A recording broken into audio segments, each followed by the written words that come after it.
Alors, le système de gouvernance que nous avons mérite sans doute d'être amélioré. Nous en discuterons entre Montréalais tout de suite après le dépôt du premier budget d'une administration Projet Montréal. Alors, le premier budget va être déposé. Les 4 premiers mois, ça va servir le budget. Parce que le budget va orienter tout le reste du mandat, le premier budget. Mais dès que c'est terminé, on ouvre le débat sur la gouvernance. Il va durer environ 1 an.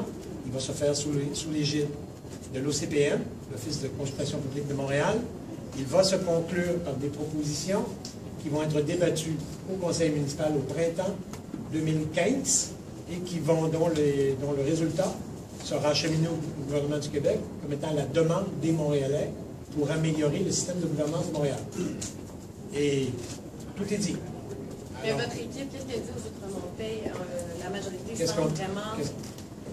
Je dis aux Outre-Montais que ceux qui voudront s'impliquer dans ce débat-là sont bienvenus, comme tout autre Montréalais, comme tout autre représentant de groupe. Ça va être un débat très large. Et il ne durera pas une année pour rien, là.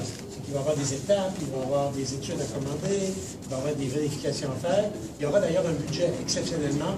L'OCPM disposera d'un budget pour produire de l'expertise ou de la contre-expertise. Alors, ce débat durant une année, chacun viendra faire valoir ses attentes et ses propositions de correction du modèle de gouvernance. Et je peux tout de suite vous dire, là, je vous fais un pronostic. Notre système de gouvernance, il est pas mal bien. Les arrondissements, la ville-centre, le partage des pouvoirs, mais il y a énormément d'ajustements à faire. Alors moi, je n'attends pas une révolution de ce dont je suis en train de vous parler. Je m'attends à ce que beaucoup d'irritants qui existent, que ce soit au niveau du partage des pouvoirs, au niveau de la représentativité, au niveau de l'excès de structure administrative. Alors, à tous ces niveaux-là, il y aura toutes sortes d'ajustements. C'est mon pronostic qui résulteront de ce débat-là. Et je prévois que nous allons nous réconcilier en tant que Montréalais avec notre système de gouvernance. Ça, c'est mon pronostic à ce stade-ci. Mais il vaut pas plus que celui que peut faire tout Montréalais intéressé à la question. Juste pour terminer, c'est parce que vos adversaires souvent rappellent que vous aviez mentionné vouloir réduire à 13 le nombre d'arrondissements. Qu'est-ce qu'on dit à ça? Ce qu'on dit, c'est qu'il y a des mathématiques assez élémentaires de ces sujets-là.